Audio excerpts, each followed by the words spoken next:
రాష్ట్రంలో ఎటువంటి ఘటన జరిగినా దానిపై కుల రాజకీయాలు, శవ రాజకీయాలు చేయడం వైసీపీ విష సంస్కృతిలో భాగం అయిపోయిందని RTC Vijayawada zone 2 chairman Reddy Appalareddy మండిపడ్డారు. తప్పుడు ప్రచారాలను విషయం మాదిరిగా కూటమి ప్రభుత్వంపై జల్లేందుకు కూడా వైసీపీ నాయకులు వెనుకాడడం లేదంటూ ఆగ్రహం వ్యక్తం చేశారు. ఏలూరులోని ఎమ్మెల్యే క్యాంపు కార్యాలయంలో నిర్వహించిన మీడియా సమావేశంలో మాట్లాడుతూ సాయికృష్ణ మిస్సింగ్ కేసు అంశంలో వైసీపీ దుష్ప్రచార రాజకీయాలు చేస్తుందని రెడ్డి అప్పాలనాయుడు ఆగ్రహం వ్యక్తం చేశారు. గత ఒక వారం 10 రోజులుగా అంచనా చేస్తున్నటువంటి గద్దె సాయికృష్ణ విజయవాడ కృష్ణలంక మిస్సింగ్ కేసు విషయంలో ఈ రోజున అనేకమైనటువంటి శక్తులు దూరి ఒక తప్పుడు ప్రచారాన్ని చేస్తున్నటువంటి తరుణంలో మొన్ననే రాష్ట్ర ముఖ్యమంత్రి చంద్రబాబు నాయుడు గారు, ఉప ముఖ్యమంత్రి పవన్ కళ్యాణ్ గారు ఆ యొక్క అంశంపై, మిస్సింగ్ అంశంపై వారి యొక్క తల్లి, వారి మేనమామలు ఇచ్చినటువంటి ఫిర్యాదుల పైన సుదీర్ఘంగా గంట పైన చర్చించి డీజీపీని పిలిచి దానిపైన పూర్తి స్థాయిలో విచారణ చేసి బాధ్యులపైన చర్యలు తీసుకోవాలని చెప్పేసి ఆ రోజు చెప్పటం, ఆ తర్వాత జగన్మోహన్ రెడ్డి గారు వచ్చి అరిచర్ చేసి అక్కడ ఏదో ప్రభుత్వం వెనకేసుకొస్తుంది అన్నటువంటి ఒక ఆలోచనని తీసుకొచ్చి ఎవరు అడగకముందునే రాష్ట్ర ముఖ్యమంత్రి చంద్రబాబు నాయుడు గారు,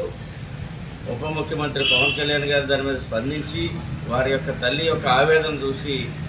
స్పందించడం జరిగింది. దానిపైన ఎక్కడా కూడా ఏంటంటే ఒక నిందితుడిని కానీ ముద్దాయిని కానీ ఏదైనా అనుమానాస్పదంతో పట్టుకున్నప్పుడు, తీసుకెళ్ళినప్పుడు చట్టం తన పని తన చేయవలసినటువంటి బాధ్యత పోలీస్ వ్యవస్థ పైన ఉంది. దాంట్లో క్రిమినల్ అయినా అవ్వచ్చు, లేకపోతే సామాన్యులు అవ్వచ్చు, లేకపోతే ఆరోపణలు ఎదుర్కొంటున్న వాళ్ళు అవ్వచ్చు. దీంట్లో ఏ రకంగా కూడా కులాలకి, రాజకీయాలకి సంబంధం లేనటువంటి విషయాలను కూడా ఈరోజున వైఎస్ఆర్ పార్టీ మరి కాపు అనేటువంటి ఒక నినాదాన్ని తీసుకురావటం, ఎక్కడా కూడా ఏంటంటే కేసులకి కులానికి సంబంధం ఉండదు. రాజకీయ పార్టీలకు సంబంధించిన నాయకులు అయి ఉండేస్తే రాజకీయ ప్రత్యర్థుల మీద ఒకరు ఆరోపణలు చేసుకుంటే ఏదన్నా పార్టీలు రావచ్చు. కానీ మరి ఈ విషయంలో అక్కడ ఉన్నటువంటి సీఏ నాగరాజు గారి మీద వచ్చినటువంటి ఆరోపణలు ఏవైతే ఉన్నాయో దాని మీద చాలా సీరియస్గా తీసుకొని, ప్రభుత్వం సీరియస్గా తీసుకొని, ఎందుకంటే ఈ రోజున రాష్ట్రంలో శాంతి భద్రతలు అనేది చాలా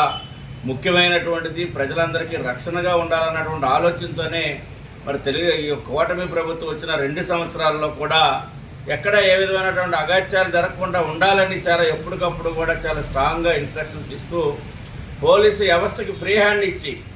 ఉన్నటువంటి చట్టాన్ని సక్రమంగా అమలు చేయండి, ప్రజలకు న్యాయం జరగాలన్నటువంటి చెప్పినటువంటి మొట్టమొదటి ప్రభుత్వం కూటమి ప్రభుత్వం, చంద్రబాబు నాయుడు గారి సారథ్యంలో జరిగేటువంటి ప్రభుత్వం.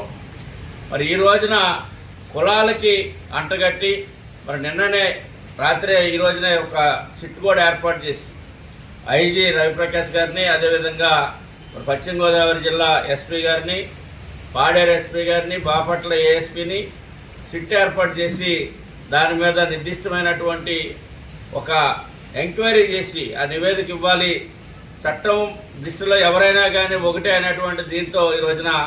రాష్ట్ర ప్రభుత్వం ప్రయాణం చేస్తూ ఉంది. ఆ వైపుగా నిన్న మొన్నటి నుంచి కూడా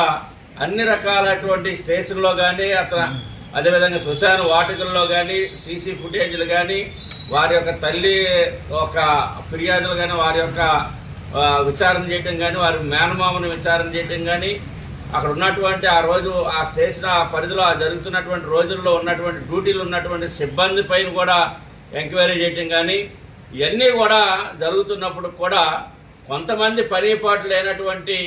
ఇతర వైఎస్ఆర్ పార్టీకి సంబంధించినటువంటి నాయకులు కుల ప్రాతిపదికన పార్టీ తీసుకొచ్చి ఒకవైపున